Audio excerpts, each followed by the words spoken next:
আখিরাতকে দুনিয়ার বিনিময়ে বিক্রি করে দেওয়া যাবে না, বরঞ্চ দুনিয়া বিক্রি হয়ে যাবে, দুনিয়া শেষ হয়ে যাবে, আখিরাতকে নষ্ট করা যাবে না।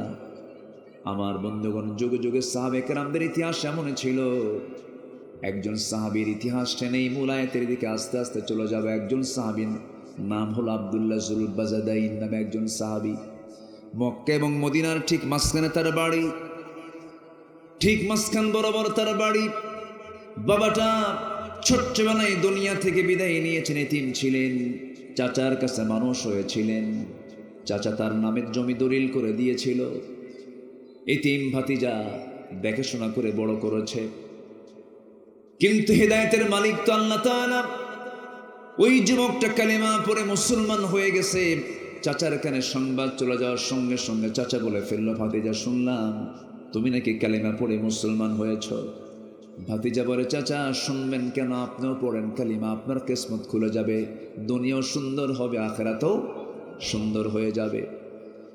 চাচা বলে, ভাতিজা আমার বাপদাদার ধর্ম আমি কখনো ছাড়বো না, আমার বাপদাদার দল আমি ছাড়বো না।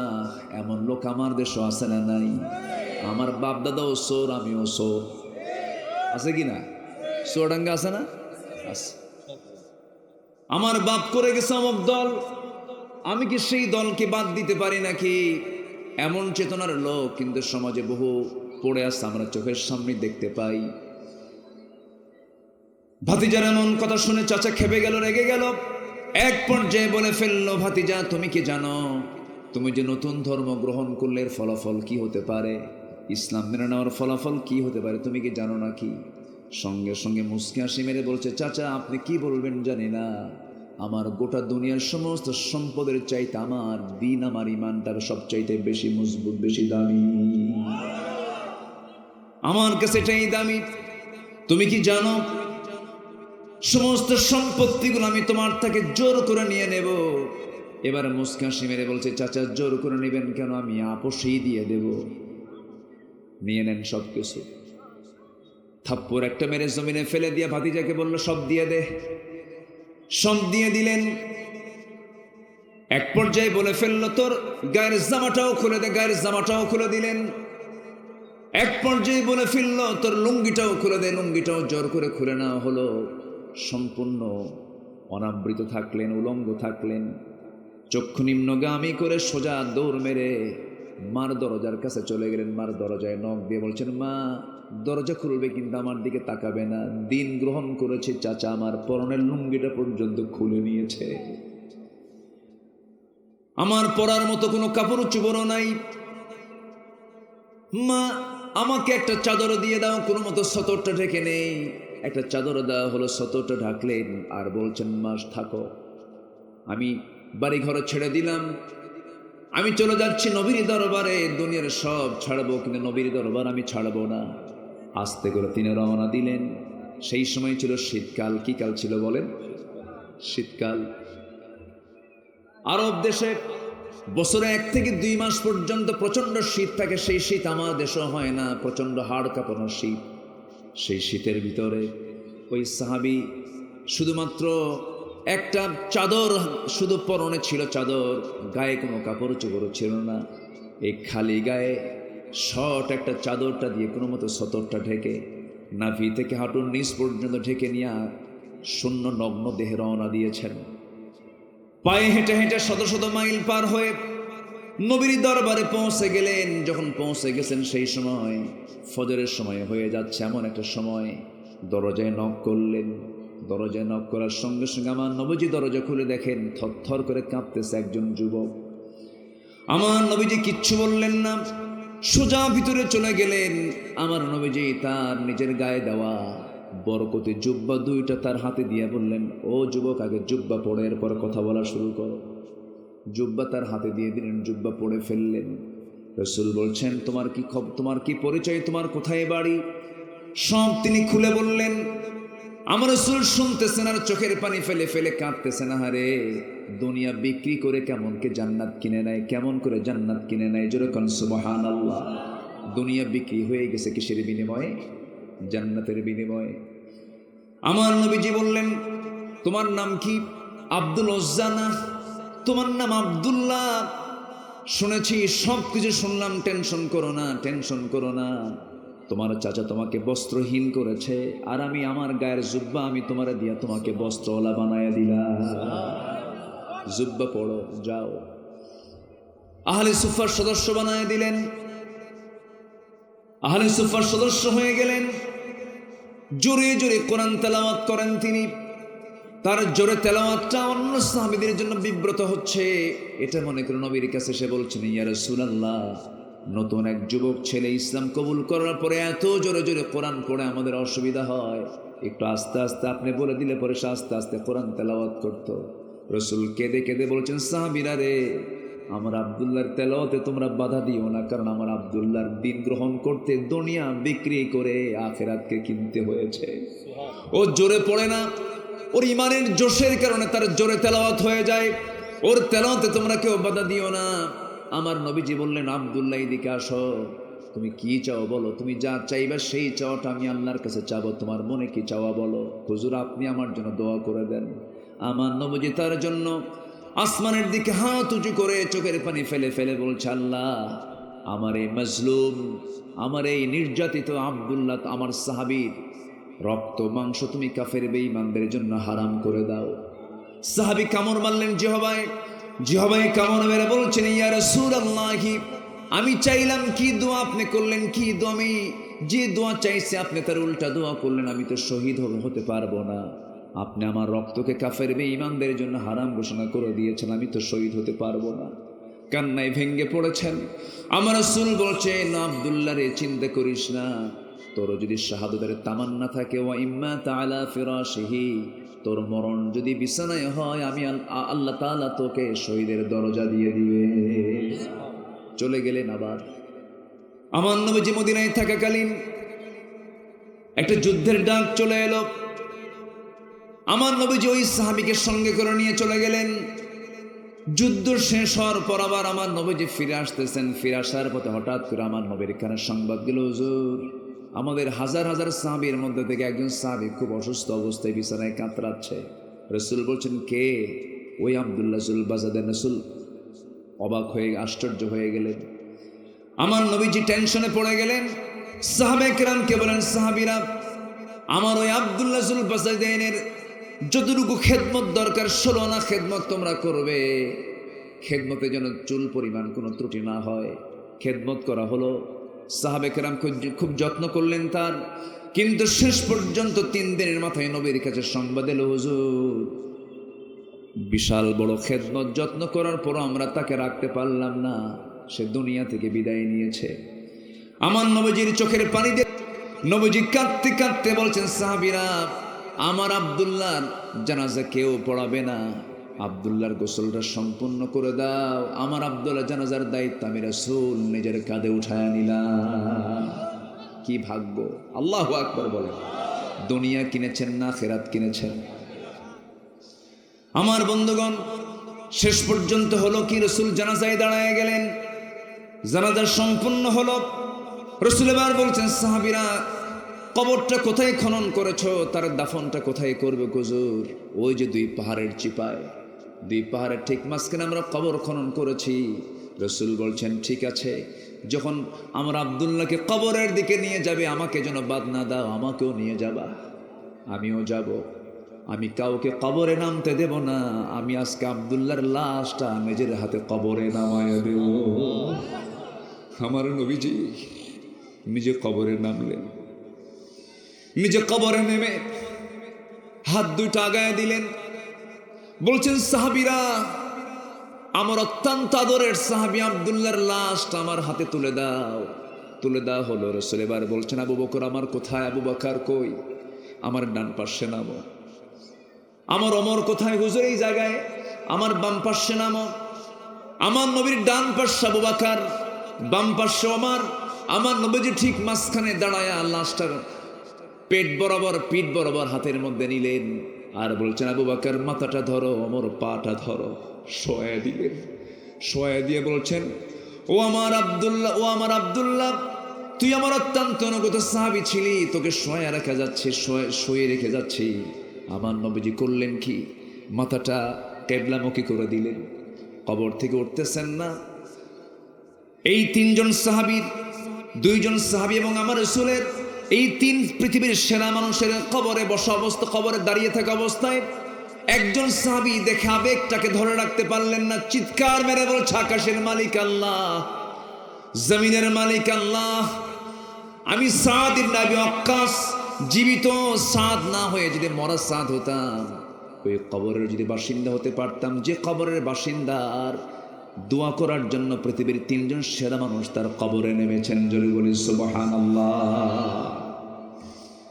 আমার নবীজি বুকে হাত রাখলেন, হাত রেখে বলছেন, আকাশের মালিক আল্লাহ, এই মুহূর্ত পর্যন্ত আমি আব্দুল্লাহর উপরে সন্তুষ্ট আছি, তুমি আব্দুল্লাহর প্রতি সন্তুষ্ট রাজি হয়ে যাও। এই দোয়া করলেন, সেখান থেকে উঠে আসলেন। আমার বন্ধুগণ, এটাই তো জীবন, এটাই তো চিরস্থায়ী কাজ। আমরা দুনিয়া বিক্রি করব না আখিরাত বিক্রি করব? বলেন বলেন বলেন। দুনিয়া শেষ হয়ে যাক, কিন্তু আখিরাত বিক্রি করা, আখিরাত নষ্ট করা যাবে না। আখিরাতকে টিকিয়ে রাখতে হবে, আখিরাতকে বলবৎ করতে হবে। এই জন্য আল্লাহ রাব্বুল আলামিন বলছেন সূরা হুজরাতের 15 নম্বর আয়াত, ইন্নামাল মুমিনুনা আল্লাযীনা আমানু বিল্লাহি ওয়া রাসূলিহি সুম্মা লাম ইয়ারতাবু ওয়া জাহাদু বিআমওয়ালিহিম ওয়া আনফুসিহিম ফি সাবিলিল্লাহ উলাইকা হুমুস সাদিকুন। জোরে বলুন আল্লাহু আকবার। আল্লাহ রাব্বুল আলামিন বলেন, নিঃসন্দেহে মুমিন তো তারাই যাদের মধ্যে দুইটা গুণ পাওয়া যাবে। কয়টা গুণ বলেন? নাম্বার গুণ হলো মুমিন তো তারাই যারা ঈমান আনবে কার উপরে? আসতে বলবেন না, কার উপরে? আল্লাহকে দেখছেন কেউ? তাহলে কেমনি ঈমান আনবে? বলেন। আল্লাহকে দেখা যায়, কিন্তু দেখা যাওয়ার সুযোগ আছে না নাই?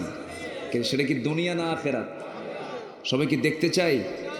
পূর্ণিমার চাঁদ যেমন উজ্জ্বল স্পষ্ট, জান্নাতে জান্নাতীরা আল্লাহকে দেখবে তেমনি স্পষ্টভাবে দেখবে, কোনো চুল পরিমাণ কোনো আড়াল থাকবে না। আল্লাহ, আল্লাহু আকবার বলে। আল্লাহ কার মতো?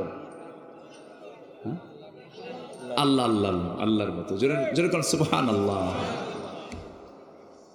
এত সুন্দর মানুষ আপনারা। আচ্ছা, আমরা আল্লাহর অনেক কিছু সৃষ্টি কিন্তু দেখতে পাই না। বাতাস দেখতে কেমন? দেখা যায়? আজ থেকে দেখা যায়। আচ্ছা, বিদ্যুৎ দেখতে কেমন? বিদ্যুৎ দেখা যায়? দেখা যায় না। ইথার দেখা যায় না। মধ্যাকর্ষণ শক্তি দেখা যায় না। তাহলে আমার আল্লাহর কিছু সৃষ্টি কিন্তু আমরা দেখতে পাচ্ছি না। তাহলে আল্লাহর সৃষ্টি যদি কিছু না দেখতে পাই, তাহলে আমরা এই চর্মচক্ষু দিয়ে আমরা আল্লাহকে দেখবো কেন? এই দুনিয়াতে আল্লাহকে দেখার জন্য যে চোখের পাওয়ার দরকার, সেই চোখ দুনিয়াতে আল্লাহ দেন নাই, কিন্তু আখিরাতে আছে না নাই? বলে আছে না নাই? আমরা জান্নাতে দেখব। আস্তে কর, আরো জোরে বলি, আরো জোরে বলি। আল্লাহকে চেনার শখ হয় না? আল্লাহকে চেনার শখ হয় কিনা? আল্লাহকে চেনার জন্য আল্লাহ এই কোরআনে কারীমের 30 পারার 10 পারা দিয়েছেন তার পরিচয়। 30 পারার কয় পারা? 10 পারায় দিয়েছেন তিনি তার পরিচয়। যে আমার 10 পারা জুড়ে আমার পরিচয়, তুই আমার পরিচয় নিয়ে নে। সুবহানাল্লাহ বলে। একটা আয়াত আছে, যে আয়াতের ভিতরে 9টা বাক্য আছে। আমার আল্লাহ তাআলার মোটামুটি একটা পরিচয় পাওয়া যায়। আর একটা সূরা আছে মাত্র 3টা আয়াত, সেখানে আল্লাহ তাআলার কমপ্লিট একটা পরিচয় পাওয়া যায়। যারা পারেন সেই ছোট্ট একটা সূরা আওয়াজ দিয়ে আমরা বলি যে সূরাটা একটা বার পড়লে পরে গোটা কোরআন, 3টা বার পড়লে পরে গোটা কোরআন খতম করার সব আল্লাহ পাক তার আমলনামায় দিয়ে দেন। কেন দিয়ে দেন? কারণ আল্লাহর পরিচয় এই সূরার ভিতরে। যারা পারেন ঠোঁট মিলিয়ে বলুন, কুল হুয়াল্লাহু আহাদুনিল্লাহুস সামাদ লাম ইয়ালিদ ওয়া লাম ইউলাদ ওয়া লাম ইয়াকুল লাহু কুফুয়ান আহাদ। আল্লাহ আমার রব, এই রবি আমার সব। বলি, আল্লাহ আমার রব, এই রবি আমার সব। দমে দমে তনু মনে তারি অনুভব। আল্লাহ আমার রব, এই রবি আমার সব। আল্লাহ কবুল করুন। জোরে বলি আমিন। আমার স্নেহধন্য কাসেম সাহেব, আবুল কাসেম খুব সুন্দর আলোচনা করেছেন। আমি প্রথমে আওয়াজ শুনে দেখি কি ব্যাপার, আমার আলোচনা কে করে, সেম সেম মিলে যাচ্ছে। আলহামদুলিল্লাহ, আল্লাহ কবুল করে নেন, জোরে বলি আল্লাহুম্মা আমিন। 2000 সালে, হ্যাঁ ঠিক 2000 সালে আল্লামা সাঈদী রাহিমাহুল্লাহ, আমি আমার একটা আলোচনার ক্যাসেট, আমি চাচার গাড়ির ভিতরে, তখন তো যে কি বলে ফিতা সিস্টেম, যে ক্যাসেট প্লেয়ার ছিল, যে আমি চাচার গাড়ির ভিতরে ঢুকায় দিলাম।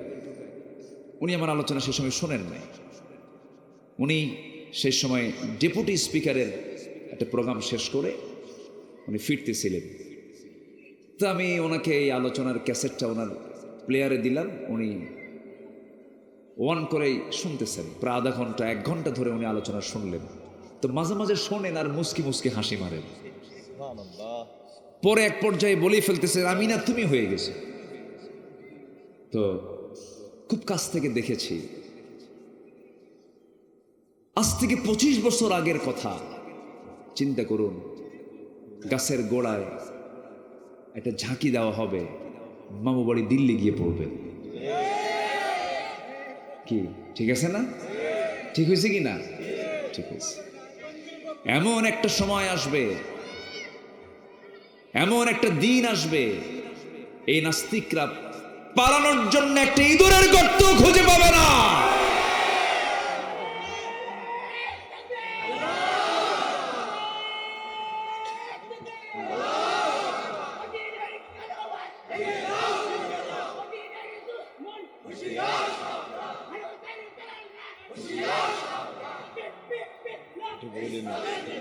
সম্মানিত ভাইয়েরা, তারা কি কোনো গর্ত খুঁজে পেয়েছিল? পাইছে? একটা সিলেট গেছে, সিলেটের আমার ভাইদেরকে ধন্যবাদ জানাই, এমন সম্মান তাকে দিয়েছে, বিসি নাই, আউট করে দিয়েছে, কলার পাতায় তারে শুইতে দিছে, একটা বিচারপতি। চিন্তা করুন। সম্মানিত বন্ধুগণ, এটাও আমার স্পষ্ট ভাষায় জানিয়ে দিতে চাই, আল্লামা সাঈদী এদেশের ইতিহাসের একজন ঐতিহাসিক ব্যক্তি, একটা কিংবদন্তি, একজন মুজাদ্দিদ, যিনি এমন কোন অঙ্গন নেই যে অঙ্গনে তার অবদান নাই। প্রত্যেকটি অঙ্গনে তিনি দ্বীন প্রচারের কাজে নিজেকে নিয়োজিত রেখেছেন। এই মহান ব্যক্তিকে 2023 সালের 13ই অগাস্টে পরিকল্পিতভাবে নাটক সাজিয়ে জেলখানা থেকে বের করে চিকিৎসার নামে নাটক তৈরি করে শাহবাগে জাতীয় মেডিকেলে তাকে ভর্তি করে নিজের আত্মীয় স্বজনের সঙ্গে দেখা না করার নাটক করে দেখার কোনো সুযোগ দেয়নি। তার 2জন সন্তান সে সময় উপস্থিত, দরজায় দাঁড়ায় দাঁড়ায় কেঁদেছে, সাক্ষাতের কোনো সুযোগ না করে দিয়ে নাটক তৈরি করে মেডিকেল টিম গঠন করে পয়জনিং করে তাকে হত্যা করা হয়েছে। আমরা তাফসীর মাহফিলের এই প্ল্যাটফর্ম তার প্ল্যাটফর্ম, তাফসীরের ময়দান তার তৈরি করা ময়দান থেকে জানাতে চাই, আল্লামা সাঈদীর যে হত্যার জন্য যে মেডিকেল টিম গঠন করা হয়েছে, ওদেরকে অবিলম্বে গ্রেফতার করে চূড়ান্তমূলক শাস্তি নিশ্চিত করা হোক। এ মতের পক্ষে রাজি আছেন কারা কারা? হাত উঁচু করে দেখা।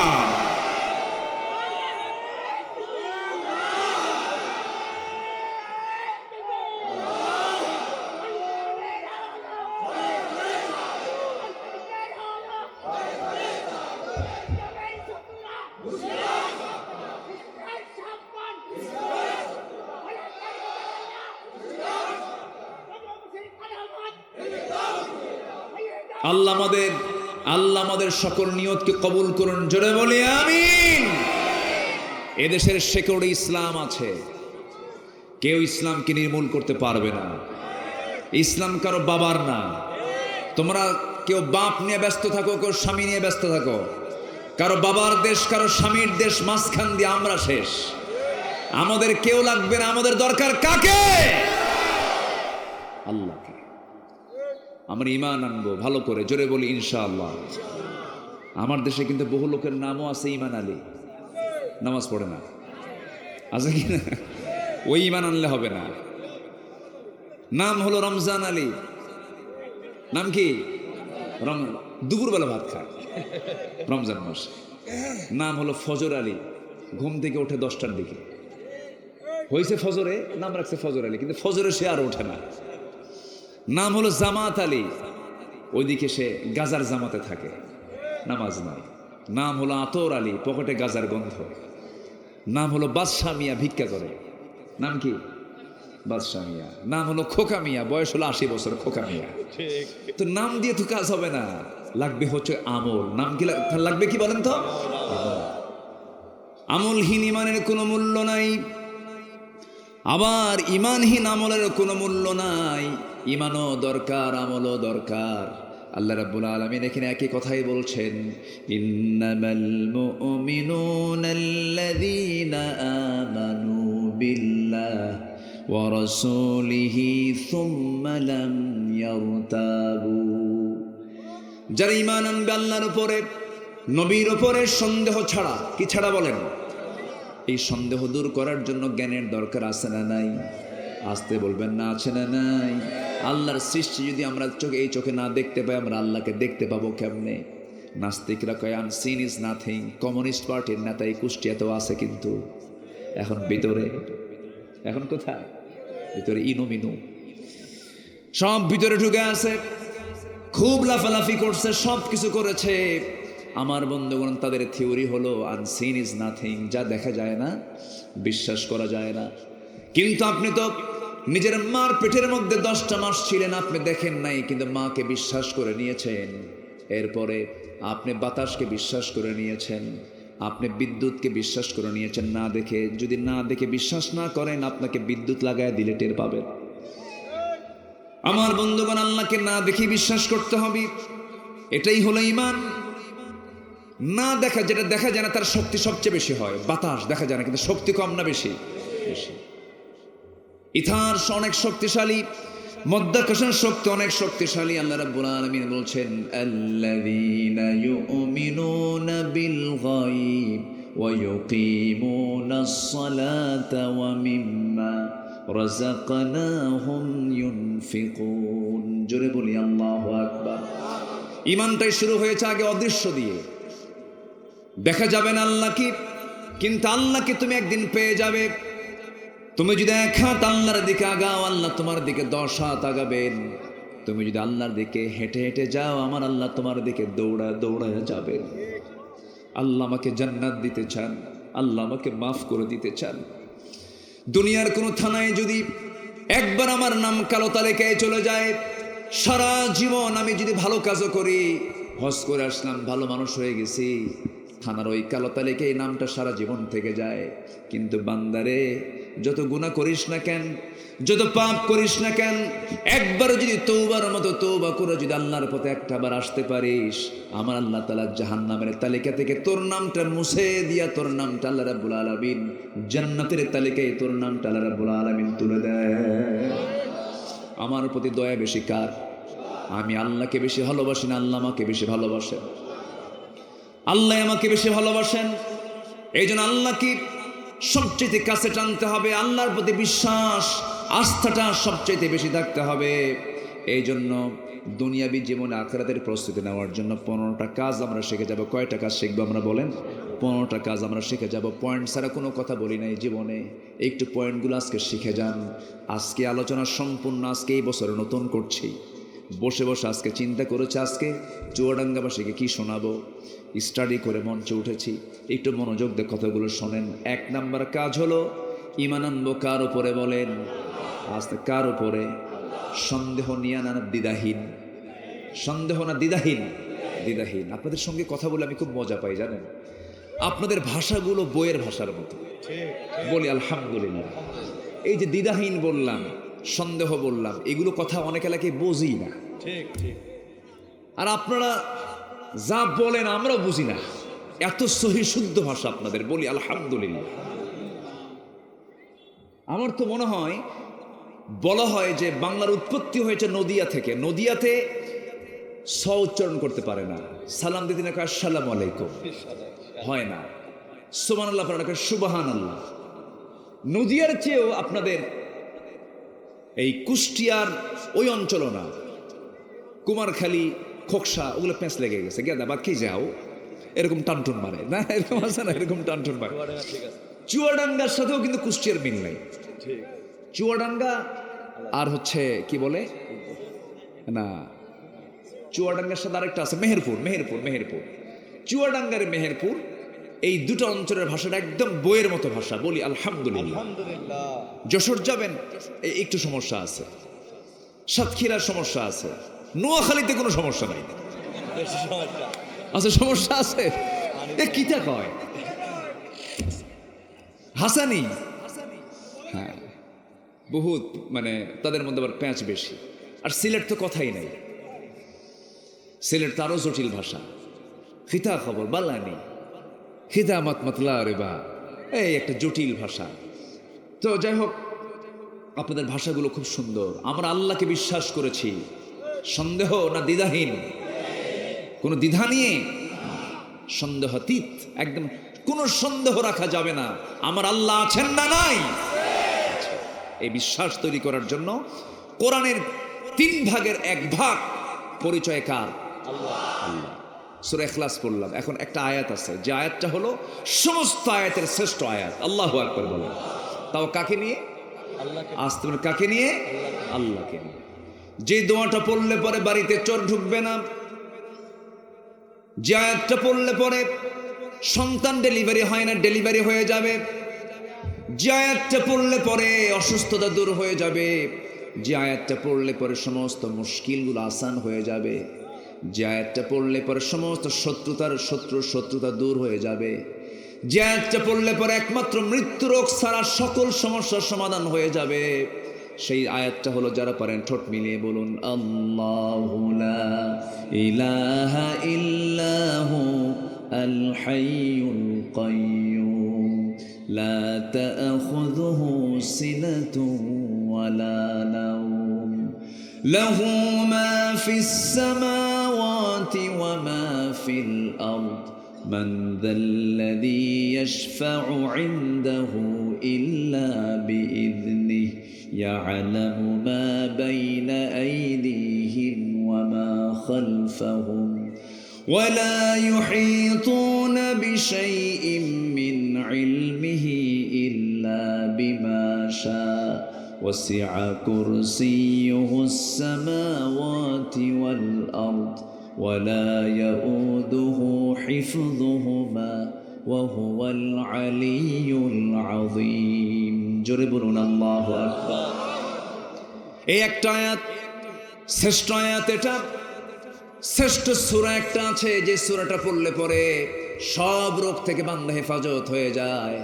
দেখবেন হুজুররা খুব চালাকি করে, যে কোনো সমস্যার জন্য গেলে হুজুরের কাছে আস্তে আস্তে কি যেন ঠোঁট মিলাই, শুধু ঠোঁট নড়ায় আর মনে মনে কয় ফোঁ দেয়। ঠিক ছোটবেলায় যখন যেতাম, মা বলে দিন বাবা অমুক বড় হুজুর আসছে, যাও দোয়া নিয়ে আসো, একটু ঝাড়ফুঁক নিয়ে আসো, পানি দম করে নিয়ে আসো। পানি দম আছে না নাই বলেন? পানি রাসূল পানিতে ফু দিতেন, সেই ফুগুলো, সেই পানিগুলো সাহাবে কেরাম পান করতেন, এটা জায়েজ আছে, কোনো সমস্যা নাই। যেতাম হুজুরের কাছে, হুজুর পানি নিতেন কিন্তু জোরে জোরে পড়তেন না, আস্তে আস্তে পড়তেন। কিন্তু এই রহস্যটা বড় যখন হলাম তখন টের পাইলাম, মনে মনে যা কিছু পড়ে সব আমার আপনার সবার জানা, তার নাম হচ্ছে আলহামদুলিল্লাহি রাব্বিল আলামিন। এটা যদি জোরে জোরে কয় তখন কি আর হুজুরের কাছে কেউ যাবে? আমার বন্ধুগণ, আমার ভাইয়েরা, আমার বললাম আমাকে করতে হবে, আমার অসুখের জন্য, আমার সমস্যার জন্য আমাকে তেলাওয়াত করতে হবে। আপনার সন্তানকে আপনার গড়ে তুলতে হবে। আপনার জানাজা আপনার সন্তান পড়াবে না, ভাড়াটে হুজুর নিয়ে আসবেন। কি বলেন বলেন বলেন? সন্তানকে নিয়ে সন্তান জানাজা পড়াবে, সন্তান এমন করে বড় করবেন। বহু ডাক্তার দেখেছি, বহু ইঞ্জিনিয়ার দেখেছি, বহু সচিব দেখেছি, বৃদ্ধ বয়সে বৃদ্ধাশ্রমে গিয়ে বসে আছে, ডাক্তার বাবা, ডাক্তার ছেলে, ইঞ্জিনিয়ার ছেলের সময় নেই বাপকে দেখার জন্য, মাকে সময় দেওয়ার সময় নাই। সেই বৃদ্ধা মা, সেই বৃদ্ধ বাপকে বৃদ্ধাশ্রমে রেখে আসছে। অনেক ডাক্তার, অনেক ইঞ্জিনিয়ারের বাপ মা স্থান পায় না সন্তানদের কাছে। কেন, কি জন্য পায় না? এর মূল কারণ হলো কোরআনের জ্ঞান তাদেরকে দেওয়া হয় নাই। বড় ডাক্তার হয়েছে কিন্তু আদর্শ ডাক্তার হতে পারে নাই, বড় ইঞ্জিনিয়ার হয়েছে কিন্তু আদর্শ ইঞ্জিনিয়ার হতে পারে নাই, বড় নেতা হয়েছে কিন্তু আদর্শ নেতা হতে পারে নাই। আমার বন্ধুগণ, একটু কান লাগাবেন। যেহেতু বিষয়টা যখন চলে আসলো, সন্তান যার ঘরে ঘরে আছে, প্রথম নিয়ত করবেন আগে সন্তানের সিনার মধ্যে কি তুলে দিবেন বলেন? আসতে হলো না, কি তুলে দিবেন? কোরআনটা তুলে দিতে হবে। আল্লাহর কসম করে বলি, যে সিনার মধ্যে কোরআন থাকে সেই সিনায় শয়তান ঢোকে না। আল্লাহু আকবার বলেন, জোরে বলি আল্লাহু আকবার। এই 16 বছর বহুবার প্রতিষ্ঠার উদ্যোগ নিয়েছি যে একটা প্রতিষ্ঠান গড়ব, একটা ইনস্টিটিউট বানাবো, একটা একাডেমি করব, একটা মাদ্রাসা বানাবো, কিন্তু পারি নাই। শুধু বারবার এরা বলতো একটা কথা, মাদ্রাসার দিকে তাকালে বলতো এটা হচ্ছে জঙ্গিবাদের প্রজনন কেন্দ্র। যেরকম নাউজুবিল্লাহ। আপনাদের দোয়ায় আমি আমার নিজ উদ্যোগে একটা প্রতিষ্ঠান আমি শুরু করেছি। সবাই দোয়া করবেন আল্লাহ তাআলা যেন এই প্রতিষ্ঠান থেকে যুগ শ্রেষ্ঠ আলেম যেন আল্লাহ পাক তৈরি করে দেন। জোরে বলি আল্লাহুম্মা আমিন। এটা প্ল্যান নিয়েছি কেন? একটা জাতির স্থায়ী পরিবর্তন করার জন্য শিক্ষার বিকল্প কিছু নাই। এই জাতিকে ধ্বংস করার জন্য 16 বছর তারা নাস্তিক্য চেতনার বুদ্ধিজীবী দিয়ে তারা কারিকুলাম সাজিয়েছিল। বছরের শুরুতে তারা ট্রান্সজেন্ডারকে ঢুকিয়েছিল। বছরের শুরুতে শিক্ষকদেরকে তারা হাঁসের ডাক শিখিয়েছিল। কি মনে আছেন আপনাদের?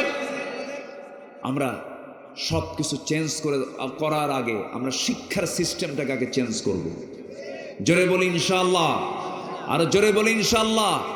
যদি আদর্শ শিক্ষার যদি বিপ্লব হয়ে যায়, ঘরে ঘরে যদি হাফেজ তৈরি হয়, ইসলামী দ্বীন শিক্ষায় যদি শিক্ষিত হতে পারে, ইসলামী চেতনা যদি লালন করতে পারে, সিনার মধ্যে যদি তাওহীদের চেতনা লালন করতে পারে, কোন বাতিল শক্তি জমিন আর মাথা উঁচু করে দাঁড়াতে পারবে না।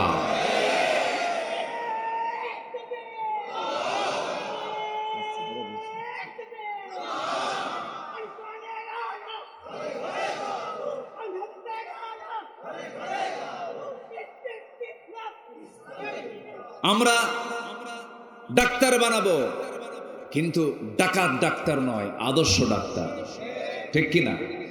আমরা ইঞ্জিনিয়ার বানাবো, রড চুরি করা নয়, আদর্শ ইঞ্জিনিয়ার বানাবো। জোরে বলে ইনশাআল্লাহ। পৃথিবীর কোন শিক্ষাই ইসলামের বাইরে নয়। পৃথিবীর সকল শিক্ষা ইসলাম, যদি সেটা ইসলাম দিয়ে পরিচালিত হয়, ঠিক কিনা? বুয়েট কি ইসলাম না? আসতে কয় বুয়েট, যেখানে ইঞ্জিনিয়ারিং পড়ানো হয়, বুয়েট ইসলাম। মেডিকেল কি ইসলাম না? ইসলাম, সবই ইসলাম। জেনারেল আর ইসলামী, এটা ভুল কথা। পৃথিবীর সকল শিক্ষা ইসলাম, সেটা যদি মানবতার কল্যাণে হয়, ঠিক কিনা? অতএব চোখ বন্ধ করে আপনার সন্তানকে আগে কোরআন হাতে দিবেন, সে মাদ্রাসায় পড়বে। এমন একটা সিস্টেম আমরা চালু করছি, আমি নিজেও উদ্যোগ নিয়েছি।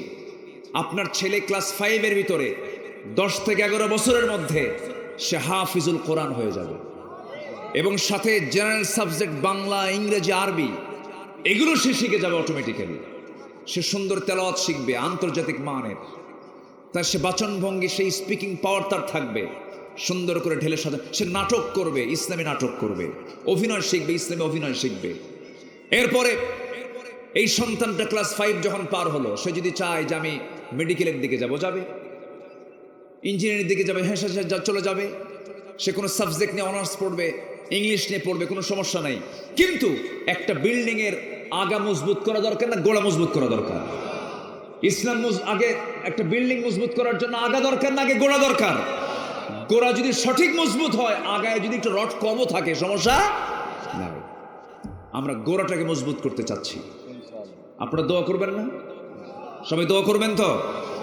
আমরা আমাদের চিন্তাগুলো শিক্ষা উপদেষ্টার কাছে, ধর্ম উপদেষ্টার কাছে আমরা যাচ্ছি, ঘন ঘন বসছি, আমরা পরামর্শ দিচ্ছি। ইনশাআল্লাহ কোন নাস্তিকের বাচ্চাকে আর সুযোগ দেওয়া হবে না। জোরে বলি ইনশাআল্লাহ। সম্মানিত ভাইরা, এক নাম্বার কেবল হলো আমরা আখিরাতকে সাজাবো আমরা 15টা গুণ দিয়ে। কয়টা গুণ দিয়ে বলেন? এক নাম্বার হলো ঈমান দিয়ে। কি দিয়ে বলেন? ঈমান দিয়ে। নাম্বার 2 হলো তাকওয়া দিয়া। কি দিয়া? তাকওয়া। এই ওঠে কে ধরেন তো, ওই যে একজন উঠতেছে, বসেন। মুরব্বী না? ও আচ্ছা, এইদিকেও আসছে এটা কাম সারছে। সেই দিন আমার এক মাহফিলে এরকম চেয়ার ফাঁকা, হঠাৎ করে এক পাগল এসে বসে গেছে। কোন দিক দিয়ে আসছে? এখন দেখি সব জায়গায় দেখি এই ভিডিওটা সবাই দেখতেছে। এসে বসে আমার দিক তাকায় আছে। তো সবাই তো তাকে ধমকাচ্ছে। আমি বললাম কোনো ধমক নাই, কিচ্ছু বলা যাবে না, ও পাগল। বসায় দিলাম, সুন্দর করে ওয়াজ শুনতেছে।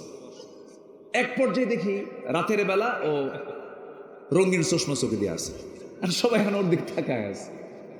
আমি বললাম তুমি যেমন চশমা লাগাইছো, এখন তো জাতির নজর তোমার দিকে। সম্মানিত ভাইয়েরা, সম্মানিত বন্ধুগণ, আপনারা মাহফিলে এসেছেন, আমি খুবই খুশি হয়েছি। এই জান্নাতের চেহারাগুলো আল্লাহ পাক আমাকে দেখার সুযোগ করে দিয়েছেন। বলি আলহামদুলিল্লাহ, জোরে বলি আলহামদুলিল্লাহ। 15টা গুণ আমরা অর্জন করে যাব। এক নাম্বার হলো ঈমান, নাম্বার 2 হচ্ছে তাকওয়া, নাম্বার 2 কি বলেন তো? তাকওয়া। তাকওয়া মানে হচ্ছে আপনি যদি কোনো বাঁশঝাড় দিয়ে যান, বাঁশঝাড়ের ভিতর দিয়ে যান, চোখ বন্ধ করে দৌড় মারবেন না, আগে হাত বের করবেন? আগে কি বের করবেন? হাত বের করবেন। হাত বের করে আপনি করবেন কি, ওই বাঁশের সঙ্গে লাগানো কঞ্চিগুলো, ডালপালাগুলো আস্তে আস্তে সরায়া দিয়া দেখে শুনে চলে যাবেন। কেন যাবেন তা? এর কারণ হলো যদি আপনি চোখ বন্ধ করে চলে যান তাহলে আপনার চামড়াগুলো ক্ষতিগ্রস্ত হয়ে যাবে, আপনার গোটা শরীর ক্ষতবিক্ষত হয়ে যাবে। তেমনি জাগত যুদ্ধ করে যে সওয়াবটা হয়, আল্লাহ রাব্বুল আলামিন তাকে সেই পরিমাণ সওয়াব তার আমলনামায় দিয়ে দেন। বড় মুজাহিদ হলো নফসের বিরুদ্ধে জিহাদ করা। আমি তাকালাম না, একবার তাকাবেন গুনাহ হবে না। হঠাৎ করে নজরে চলে গেছে, একবার তাকালে মাফ, দ্বিতীয়বার তাকালে পাপ হয়ে যাবে।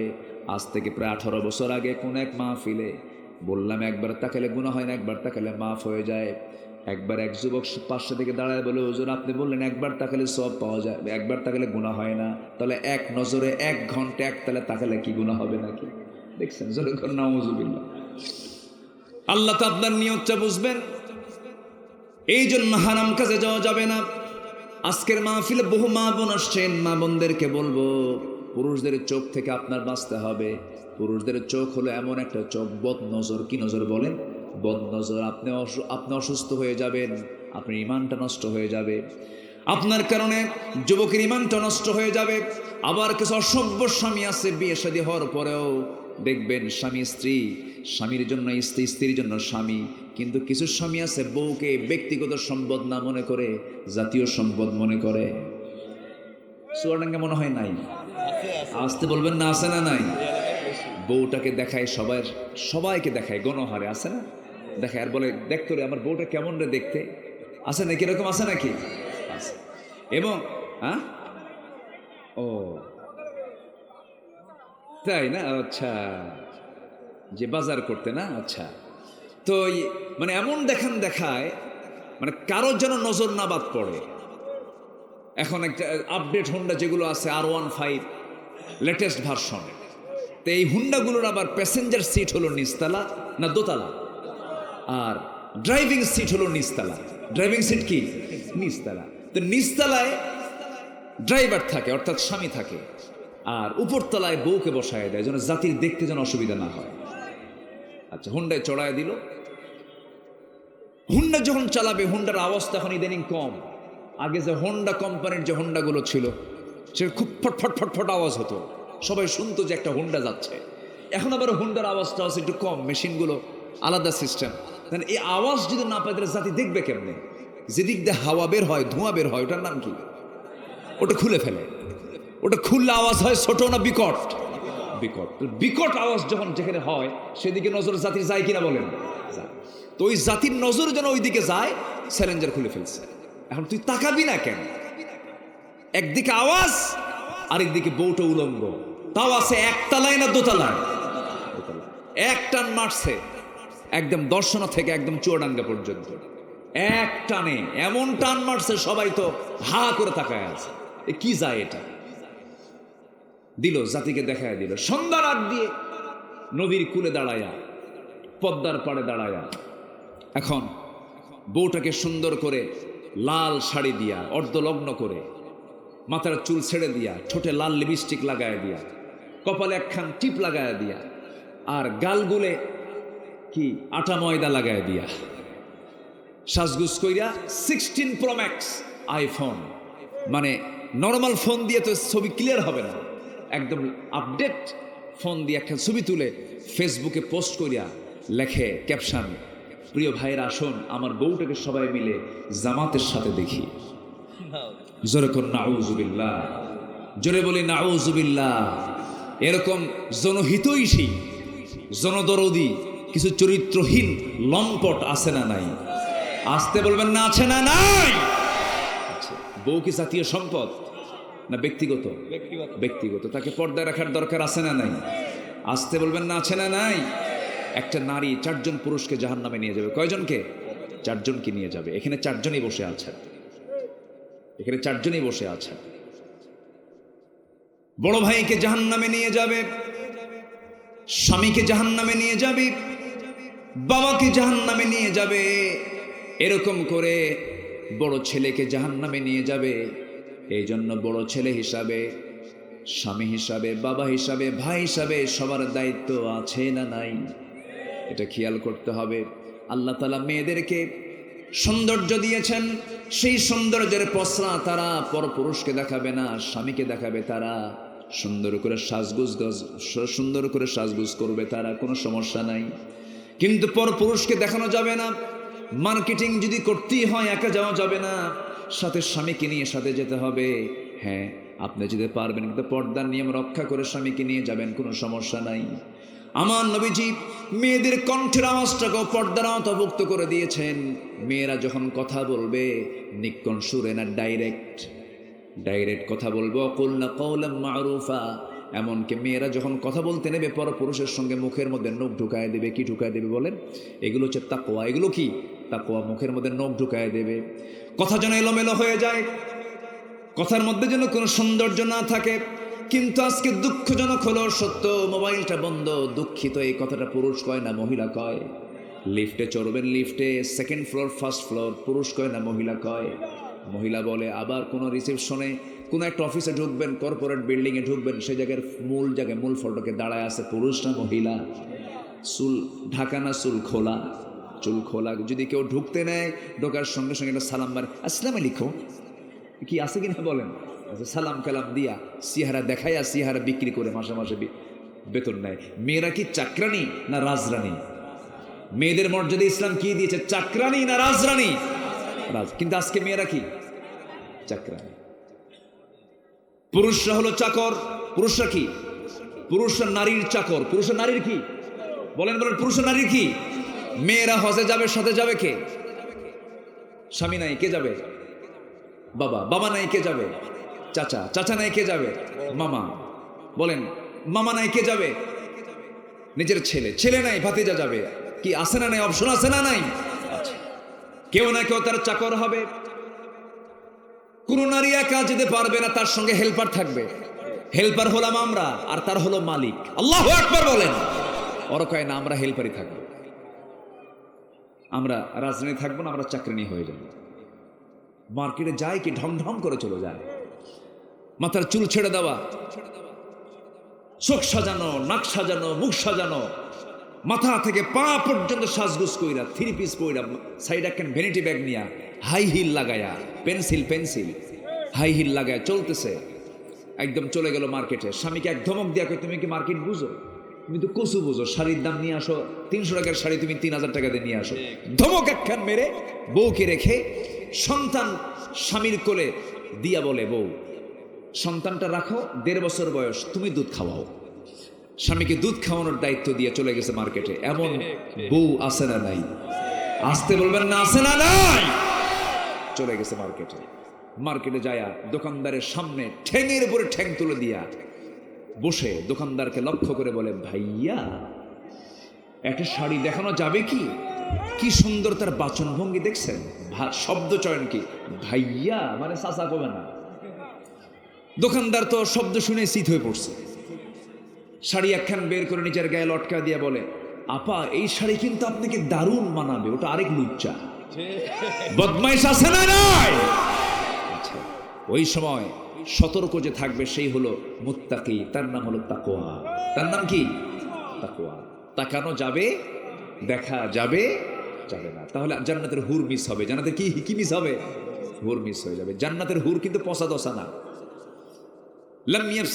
কি বলে, লাম ইয়াতমিসহুন্না ইনসুন ক্বাবলাহুম ওয়ালা জান। জান্নাতের হুরগুলো এমন হবে যাকে কোনোদিন কোনো ইনসান এবং কোনো জিন স্পর্শ পর্যন্ত করে নাই। আল্লাহু আকবার বলে, কেউ দেখেই নাই। এরকম হুর আল্লাহ পাক জান্নাতের মধ্যে রেখে দিয়েছেন। নেবেন না? আস্তে কিচ্ছু কয় না। নেবেন না? আপনারা নেবেন না? দেখেন বুড়া চাচাও কে নেবে, বুড়া চাচা দেখেন, যদি চাচি বা দাদি যদি জানে খবর আছে কিন্তু, যে জান্নাতের হুর আল্লাহ পাক রেখে দিয়ে কি অফার রেখেছেন। বলি আল্লাহু আকবার বলেন, আল্লাহু আকবার। আমার বন্ধুগণ, জান্নাতের হুরগুলো এত সুন্দরী হবে এবং তাদের শরীর থেকে এত সুঘ্রাণ বের হবে।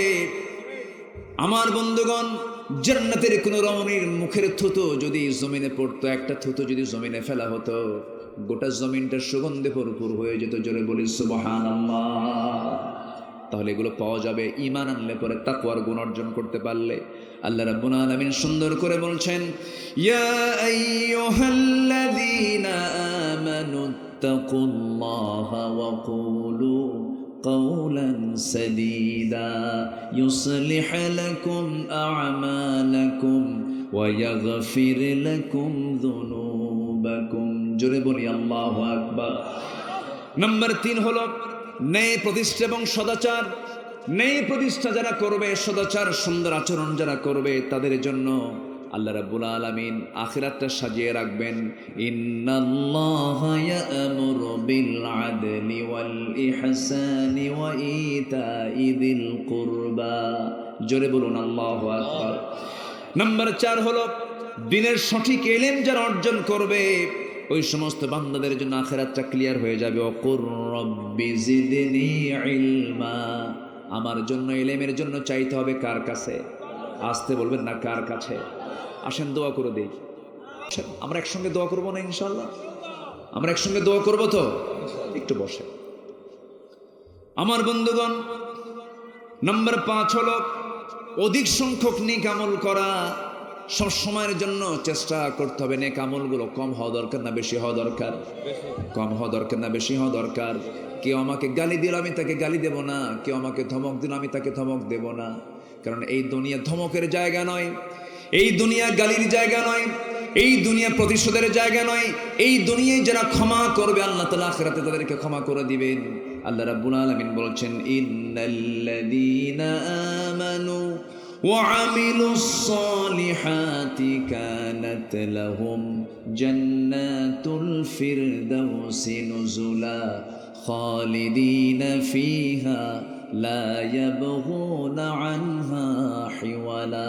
জোরে বলুন আল্লাহু আকবার। আমার বন্ধুগণ, নেক আমল তো অবশ্যই করতে হবে। তার আগে সবচেয়ে বড় বিষয় হলো ঈমানটা মজবুত রাখতে হবে। ঈমানটা মজবুত রাখতে গেলে ঈমান ধ্বংস করার জন্য শত্রু চক্র আছে না নাই? শয়তান চক্র আছে না নাই? ঈমানটা আনতে গেলে বাধা কিছু কিছু আসবে।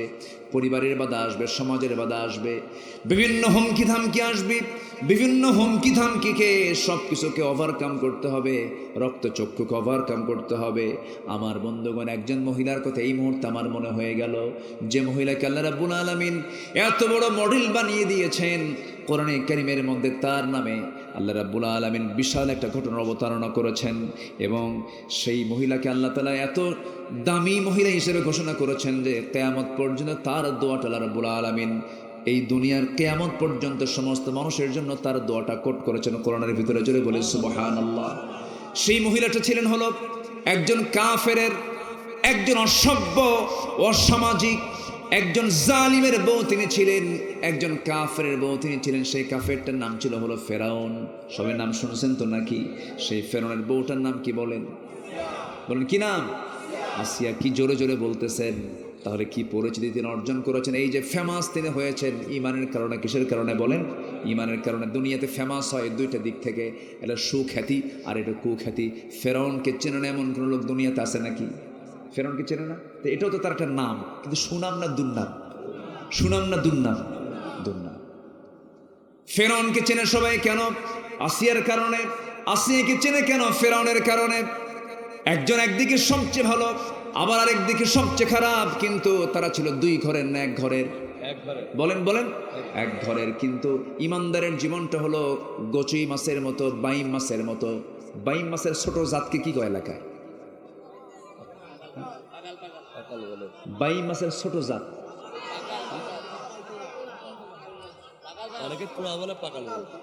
পাকাল। পাকাল তুয়া। ওরে কাম সারছে, এই তো আমি নতুন শুনলাম। আচ্ছা, হ্যাঁ। বাইম মাছ বসবাস করে হলো কাদার ভিতরে, কিন্তু কাদা তার গায়ে লাগে না। আসিয়ার বসবাস ছিল কাদার ভিতরে। কার ঘরে? কার ঘরে কাদা লেগেছে? শিরিক ছোঁয়া করেছে? কিছু স্পর্শই করে না। চিন্তা করুন, একটা রাষ্ট্রপতির বউ। কার বউ? ফকিরের। রাষ্ট্রপতির। আচ্ছা, চেয়ারম্যান বড় না চেয়ারম্যানের বউ বড়? চেয়ারম্যান বড়। ভালো করে কোন দেখছেন? বউ বড়। ঠিক, বুঝতে পারছি আপনার বউকে খুব ভয় করেন। বউরে আমিও ভয় করি। বউকে না ভয় করলে সংসারিত হবে না, উপায় নাই। যত বড় আপনি, যত বড় দাপুটে লোক হন না কেন, একটা লোকের কাছে কায়েত আপনার হতেই হবে, সেটা হচ্ছে স্ত্রী।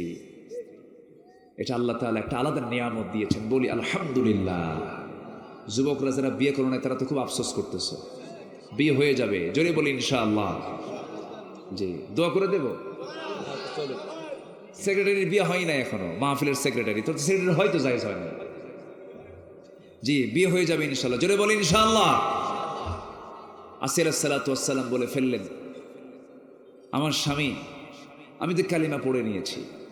ফেরাউন বলছে, তুমি কি করছো এটা? হ্যাঁ, আপনিও কালিমা পড়ে আমরা দুজন একসঙ্গে জান্নাতে থাকতে চাই। দাওয়াত দিচ্ছেন স্বামীকে। আল্লাহু আকবার বলে। যৌবন তো তার কাছে দেওয়া, যৌবন তার কাছে দেওয়া না। আসিয়া আলাইহিস সালাতু ওয়াস সালাম বললেন, স্বামী আমার, আপনার ব্যবহার সুন্দর, আপনার সব কিছু সুন্দর, সব গুণ আপনার মধ্যে আছে, শুধু কালিমাটা পড়ে নেন। ফেরাউন বলছে, আসিয়া শোন, আমি জানি আল্লাহ আছে, আল্লাহ মহাসত্য। এ আকাশ আল্লাহ বানাইছে, জমিন আল্লাহ বানাইছে, চন্দ্র আল্লাহ বানাইছে, সূর্য আল্লাহ বানাইছে, কিন্তু আমি আল্লাহর মানুম না একটা কারণে। কি কারণে? আমার ক্ষমতা চলে যাবে, আমার আইন নষ্ট হয়ে যাবে, আমার দাপট থাকবে না, আমার কর্তৃত্ব থাকবে না।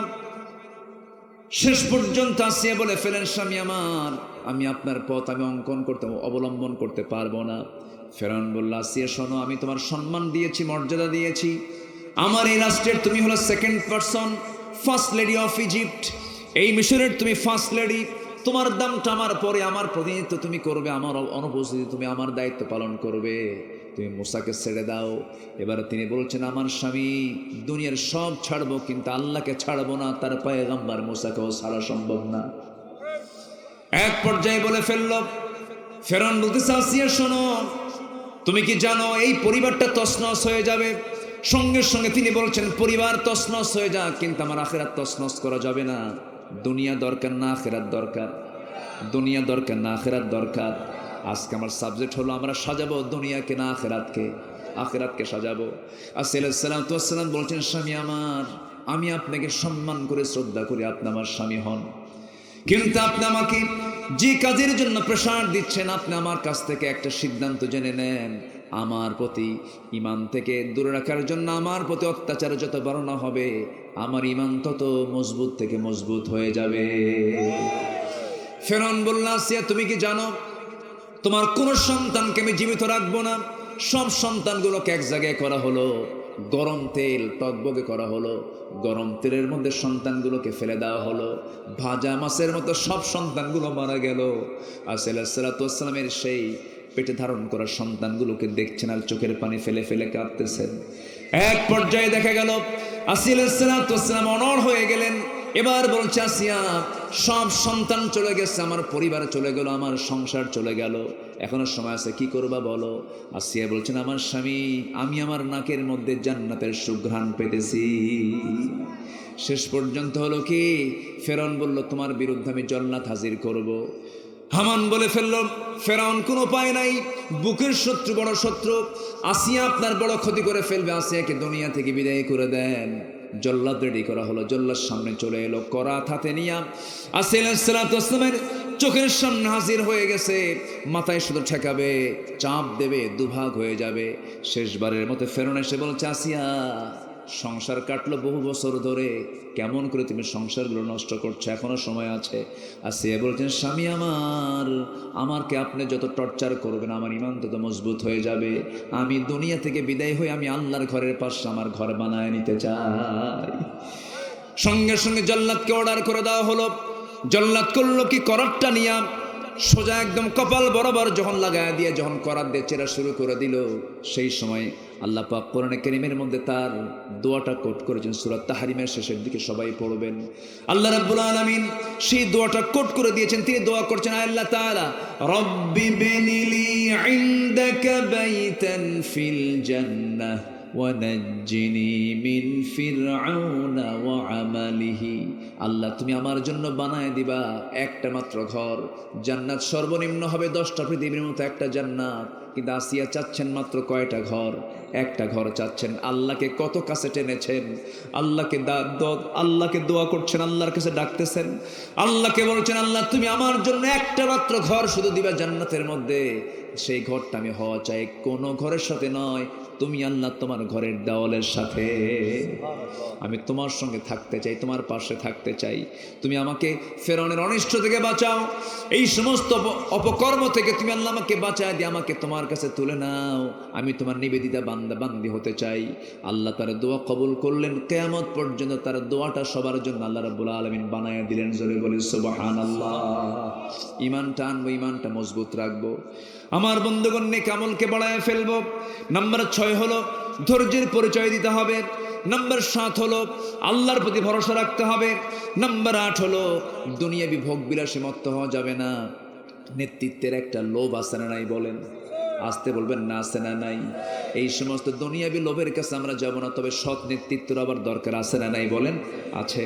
ওয়ামা হাযিহিল হায়াতুদ দুনিয়া ইল্লা লাইবু ওয়া লাহাব ওয়া ইন্নাদ দারাল আখিরাতা লাহিয়াল হায়াওয়ান লাউ কানু ইয়ালামুন। জোরে বলুন আল্লাহু আকবার। নাম্বার 9 হলো নিজেকে এবং পরিবারকে সময় দেওয়া দরকার। নিজেও বাঁচব, পরিবারকে জাহান্নাম থেকে বাঁচব। আল্লাহ রাব্বুল আলামিন বলেন, ইয়া আইয়ুহাল্লাযীনা আমানু কু আনফুসাকুম ওয়া আহলিকুম নারা। আপনার সন্তানটাকে আপনি নামাজের জন্য বলেন না, আপনার বউকে বোরকা পরানোর জন্য বলেন না, পর্দার কথা বলেন না। এমন হাজি আমার দেশে আছে না নাই? আসতে বলবেন না, আছে না নাই? আপনার সন্তান পূজার মণ্ডপে যায়, আপনার সন্তান দুর্গা পূজায় যায়, নারিকেলের নাড়ু খায়, আছে না? আছে নাকি এগুলো? নারিকেলের নাড়ু খাওয়ার জন্য সেখানে হিন্দু বেশি থাকে না মুসলিম বেশি থাকে? মুসলমানই তো বেশি। লজ্জার বিষয় এটা। কোন হিন্দু ভাইয়েরা আমাদের মসজিদে আসে না, কোন হিন্দু ভাইয়েরা আমাদের ঈদগাহের নামাজে আসে না। আর তাদের ধর্মীয় কাজ পূজার মণ্ডপে গিয়ে বসে থাকে কারা? আমরা মুসলমানরা। জমে না। আচ্ছা, নারিকেলের নাড়ু খাওয়ার দোয়া কি? দুর্গা পূজার নারিকেলের নাড়ু যে খায়, এটা দোয়া কি? আল্লামা ইকবাল আফসোস করে বলছেন, উनको तहजीब ने हर बंद से आजाद किया, लाके काबे से सनम खाने में आबाद किया। নব্য যুগের সভ্যতা মোহে কেটে ফেললে সব বাঁধন, মসজিদ ছেড়ে মন্দিরে গিয়া বাসা বেঁধেছ হায় এখন। মসজিদ ভাল লাগে না, মন্দির ভাল লাগে। নামাজিনাতে ভাল লাগে না, বেনামাজিনাতে ভালো লাগে। বেনামাজিনাতের নেতৃত্ব বাদ দিতে হবে, নামাজের নেতৃত্ব ধরতে হবে। আগামী দেশ আমরা দেখতে চাই কোরআনের দেশ, ইসলামের দেশ, কোরআনের দেশ, আলেমদের দেশ, সৎ যোগ্য নেতার দেশ। রাজি আছেন কারা কারা? হাত উঁচু করে দেখা।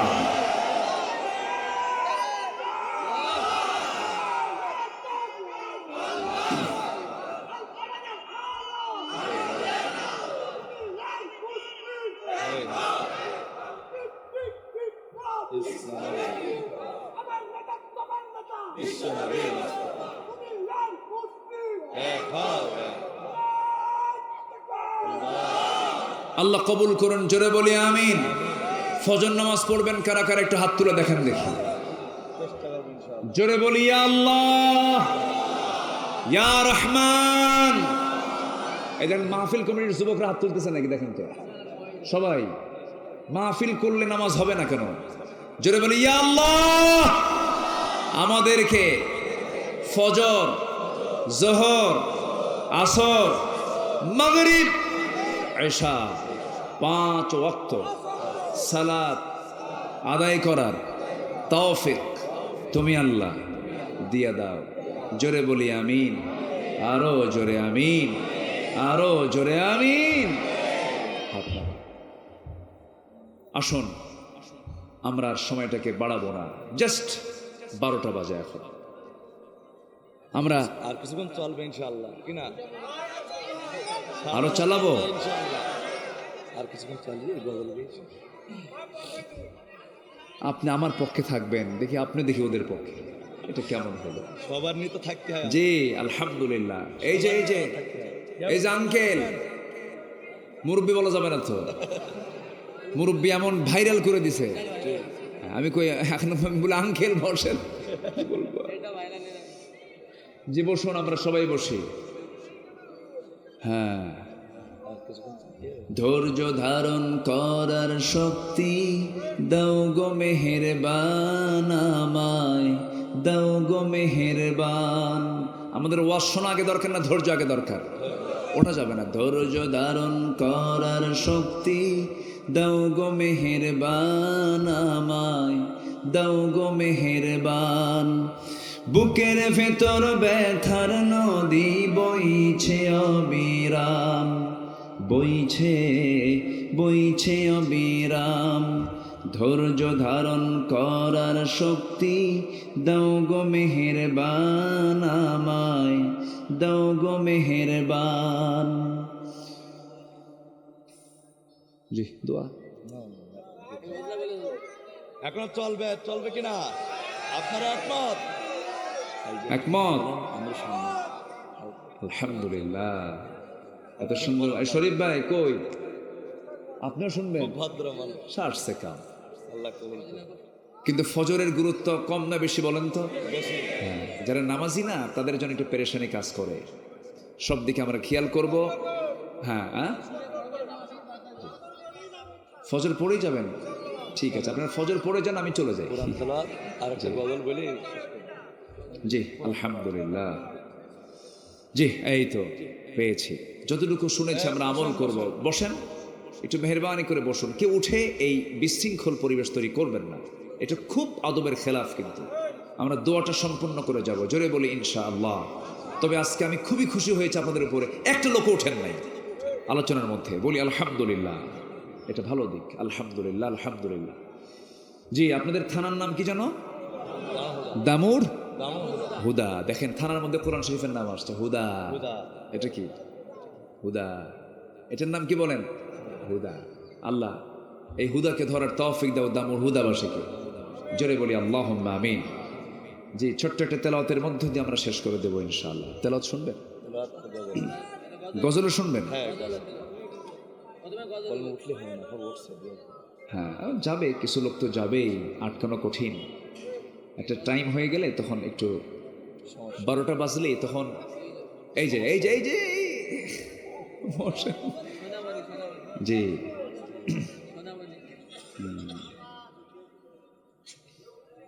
এলোকে কাবার ধারে রে আমার নবী মুহাম্মদ সাল্লাল্লাহু আলাইহি ওয়াসাল্লাম।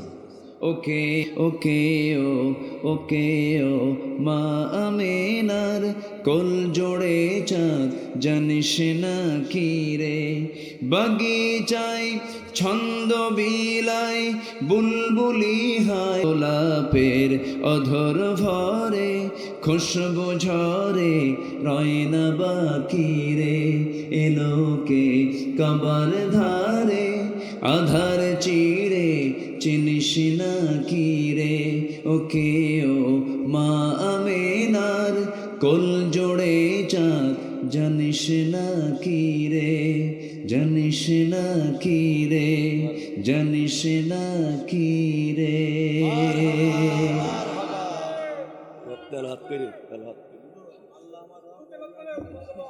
এটা বলতে হবে, এটা বলেন ভাই। জি বলি বলেন ভাই, যেটা যে আমরা দোয়া করি, আল্লাহ মারো, এটা বলেন। আমি বলেছি তো গজে, এটা মানে আলোচনা না। আল্লাহ আমার রব, এই রবি আমার সব। আমার শরীফ ভাই শুনতে চেয়েছেন, শোনাই। আল্লাহ আমার, সবাই বলেন, আল্লাহ আমার রব, এই রবি আমার সব। দমে দমে তনু মনে তারি অনুভব। আল্লাহ আমার রব, এই রবি আমার সব। তোমার মদদ পেলে আমি আর না কিছু চাই, তোমার প্রেমের অনল আমি কি দিয়ে নে ভাই। তোমার মদদ পেলে আমি আর না কিছু চাই, তোমার প্রেমের অনল আমি কি দিয়ে নে ভাই। যার হয়েছ তুমি তার নেই যে পরাভব, নেই যে পরাভব। জোরে আল্লাহ আমার রব, এই রবি আমার সব। আল কোরআনের পথ, এই পথই আসল পথ। অন্য পথে অন্য মতে নেই যে রহমত। আল্লাহ আমার রব, এই রবি আমার সব। জি সবাই বলে সুবহানাকাল্লাহুম্মা ওয়া বিহামদিকা।